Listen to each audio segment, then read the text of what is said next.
Welcome to this very non-automotive how to fix it video. We had a very popular response to an Nvidia graphics card video I did a while back where I upgraded the stock cooler to an aftermarket air cooler to give it greater performance.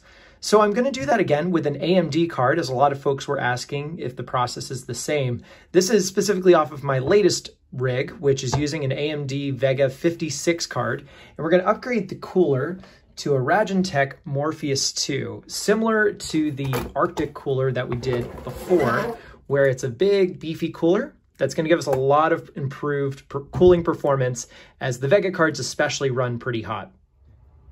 So let's start off inside the case. You can see we have the graphics card here.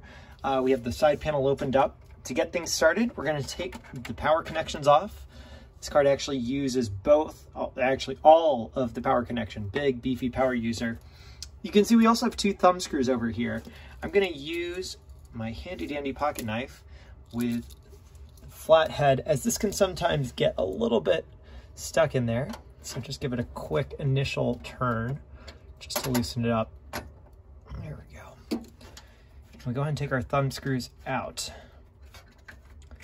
As we're doing this, you also want to be mindful of any other wires you have to disconnect or wires you have to maneuver around. Wanted to create this video from a perspective of assuming you know nothing about doing an upfit to a graphics card and running it from start to finish. Actually, a pro tip, I actually put the thumb screws inside the computer. That way I know exactly where they are after the fact. All right, now I'm gonna kind of come in really close here. You can see that there's a little bit of, right here, there's a little bit of a tab. So we're gonna go ahead and push that very carefully as we're taking the graphics card out. There we go. All right, was stuck in there a little bit, but ended up using the flathead again. Also, just be sure that all the HDMI cables and other connections in the back are disconnected, and you can take your card right on out. To do a quick rundown of the different parts and components that we'll need, obviously you need a graphics card. So in this case, you can use both AMD and Nvidia, obviously doing an AMD this go round, but a lot of the instruction will play the same. As the biggest thing to check with any aftermarket cooler you're getting is making sure that it has a compatibility so it can meet the clearance of the card once you install it. Obviously, we have our aftermarket cooler. So again, we're using the Morpheus II for this one. Another thing we'll need, since there are no fans that come with this, we will need some fans. So I do have two Noctua fans that I'm going to be using in our final build. Any fans will do. Ideally, you do want something that has a 4-pin power connection. That just allows the computer to control the speed of the fans. If you use a 3-pin, it'll just go full bore. That's fine. It'll improve the cooling performance most likely, but it would be generating possibly some more noise. Specific to the screwdriver set, something that was asked about in the previous video, we're going to be employing a couple ones here. I believe we'll only need the Phillips head. Here, I'm going to come right in. Well, I believe we'll only need the Phillips head 00, but I do have like a Y screw and some different Torx screws. So you can actually get any Phillips head 00 at a local parts store, but always helpful to have a couple in spare. Another thing we'll need, thermal paste. Thermal paste is included with the kit, but I'll be using some of my own, as I do have just some lying around. And then another thing too that we'll need is a 4-pin PWM fan adapter cable, specifically because the power connection for the fan on the card will not work with this connection. So we're going to need something to adapt it over so that we can properly connect the fans. And I will also be using a fan splitter power connection too, so we can connect two fans together. So a couple different adapters to get that going, but we'll be in good shape once it's all up and running. All right, so let's go ahead and start getting in there. So let's flip our card over, and we're gonna first focus on the retaining bracket here. I'll zoom in a smidge. And we're gonna take our Phillips 00 and start just working her in. Another thing too that's helpful to have as you're working through this is just a spare place to be able to set your screws aside. So you can see we have our toolkit there. I have a couple heat fins and stuff already prearranged, but that always helps with tracking your screws, especially with tracking where to put them back once everything is needing to come back together.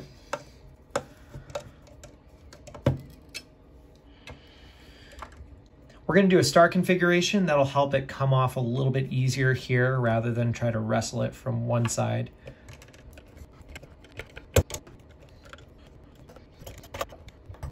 All right, bracket is off. We'll set that aside.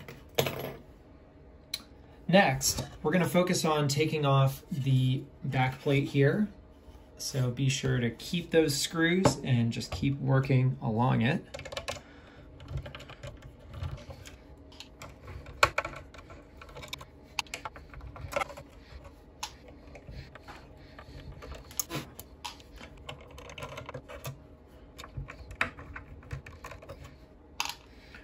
All right, we can take the back plate off. Okay, now we're going to keep going, and you'll see that there's a couple different screws all along here. Overall, it looks, double checking, looks like it should all still be Phillips again. So again, just take them off and stash them as you go.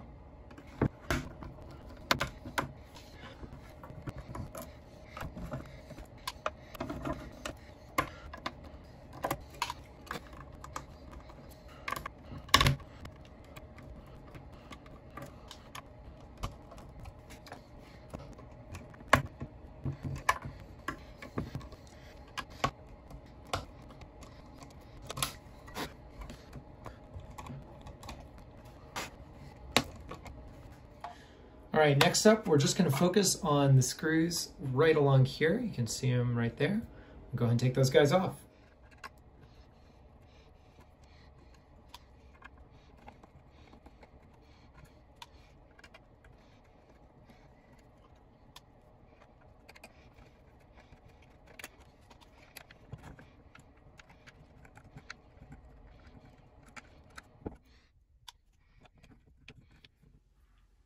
All right, so with the card now unscrewed, we're gonna go ahead and separate. You're gonna need to use a little bit more force because you need to break the seal between the thermal paste as well as the thermal pads. So go ahead and do that. Just give it a good wiggle. There we go. And there will be two specific wires. Here, I'm gonna show it like this. You can see two wires. The one up front, that is powering the LED. The one in the back is the fan. So go ahead and disconnect those fans, those wires as well to fully free the mount. There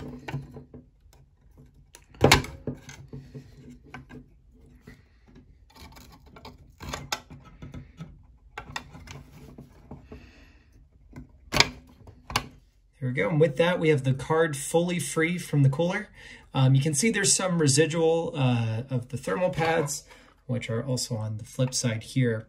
So we're gonna go ahead and clean this up and get it ready for the new cooler.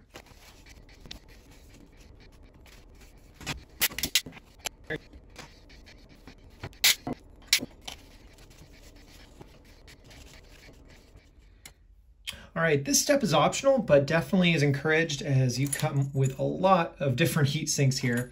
So we're gonna go ahead and apply some heat sinks to the MOSFET. It's basically gonna provide some additional cooling so that as we're trying to overclock the card, it'll allow us to hit some higher, more stable temperatures. So within the kit, there comes some double-sided adhesive tape, super clutch versus just having to use some good old thermal cement. And I've prearranged some of the layout here. I just kind of slapped it on there as I've been toying with some of the shape and fit. But overall, we're just going to focus on doing that. We're not going to worry about the chokes. Those don't kick off as much heat as it turns out. There does come in the kit this larger array, which you could possibly just skate by right there. For the sake of simplicity and just making this a little bit easier to follow, I'm just going to use the smaller heat sinks and just adhere those on as we go. So again, double-sided tape. So what we'll do is we'll take the tape off, put it on the underside of the heat sink, and then adhere it onto there. Before you stick it, you want to be sure that the surface is clean. So what also helps in that process And let me grab this handy dandy guy here. Pencil eraser. It is actually super helpful. The rubber can take it off. Obviously it's a little grimy, so I'll clean that off, but I'll use that to scuff it up a little bit just to get any residual adhesive off so that it's a nice clean surface that we can stick to.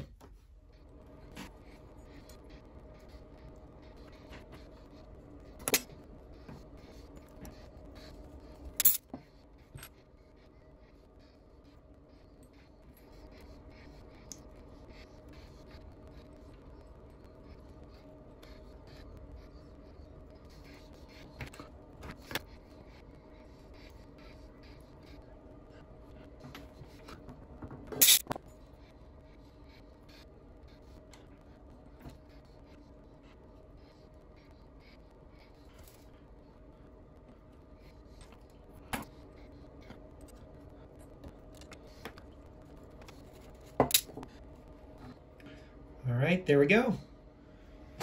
All right, so next up, let's go ahead and get our cooler ready for install so we can remove our warning label. Oh yeah, that's good.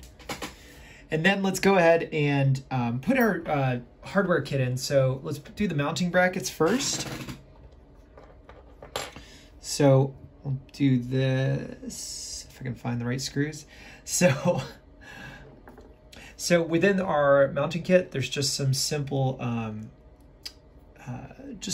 Phillips head screws that are standard, and then standoff screws. So let's do these guys first.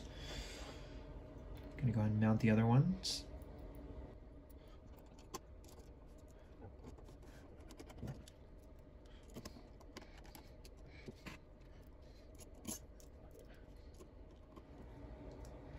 All right, now with that hardware in place, let's grab the standoff screws. So those are the tall guys. And then we're gonna be using the Mylar spacers for our specific make and model of graphics card. Double check the instructions to make sure that if you need to use the Mylar, and then also double check because there's a couple different mounting holes here.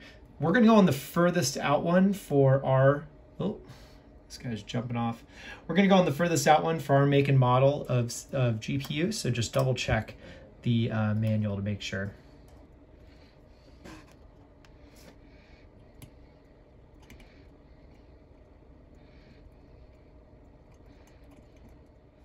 Now the final step we have to do on the reference card side to get this ready for mounting is put our thermal paste on. Typically more is better with a larger die, so I'm just gonna focus on getting some good coverage since this is a little bit of a multi-die here. We'll focus in on gooping it there.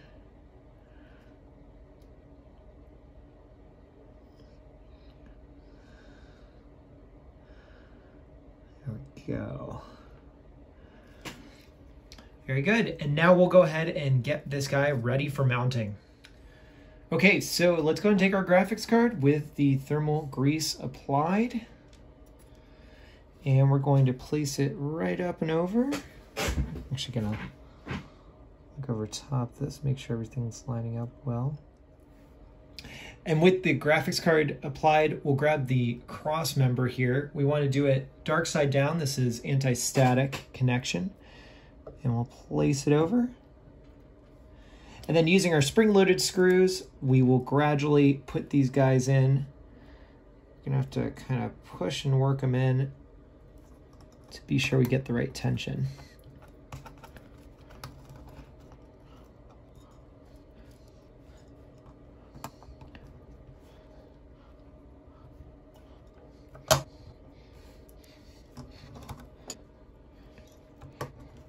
There we go, and then we'll just tighten it up a little bit more, going in a little bit of a star pattern, just to be sure it tightens up well.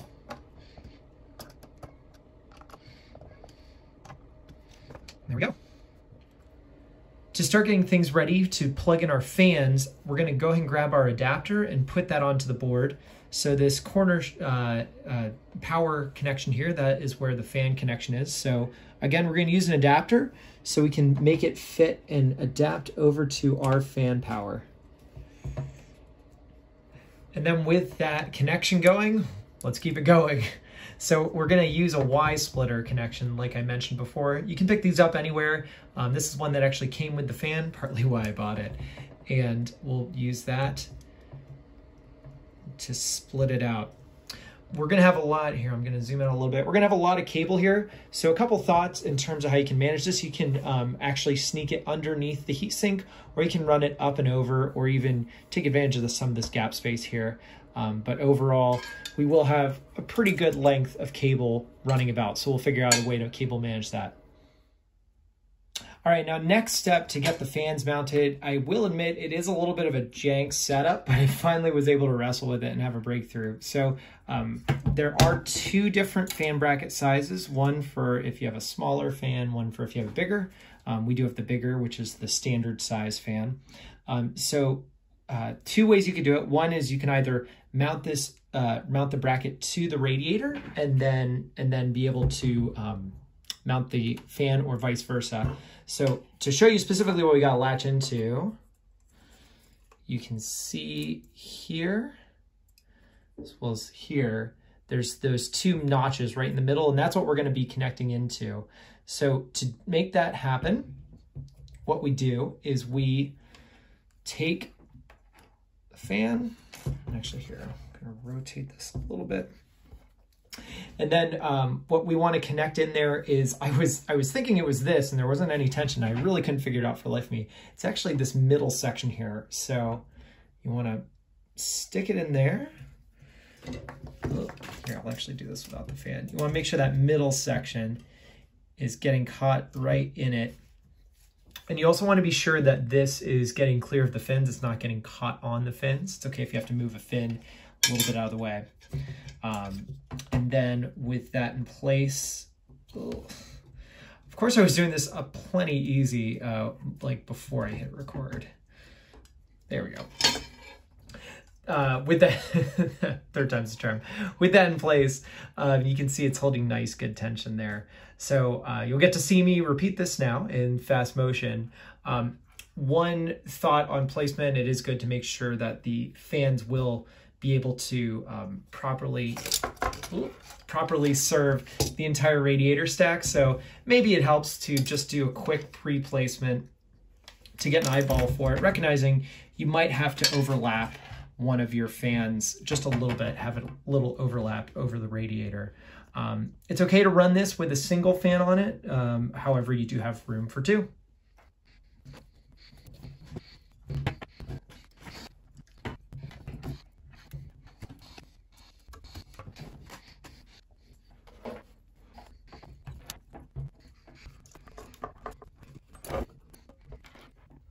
All right, back underneath with our computer, we're gonna go ahead and mount the graphics card.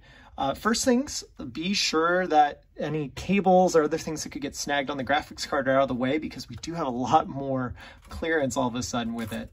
And actually, I'm still toying with the added cables for the fan, so still working that out. Now, what we're gonna do, you have your PCI lanes here. Depending on your motherboard, you might have even more. So just line it up with one of them, ideally the one that you took it out of. And we're just going to mount her back in.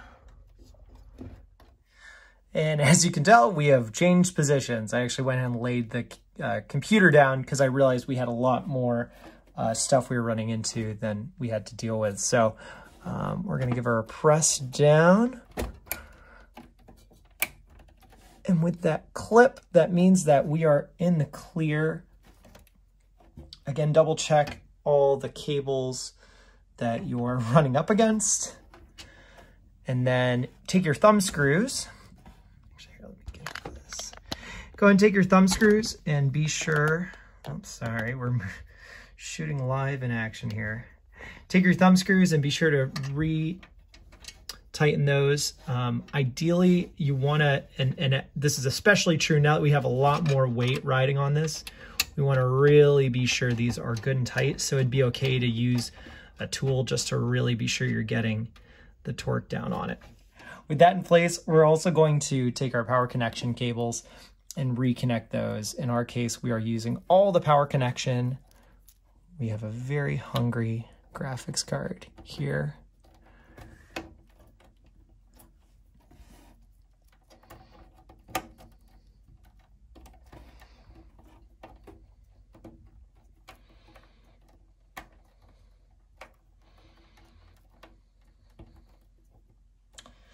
there we go. We are fully reinstalled.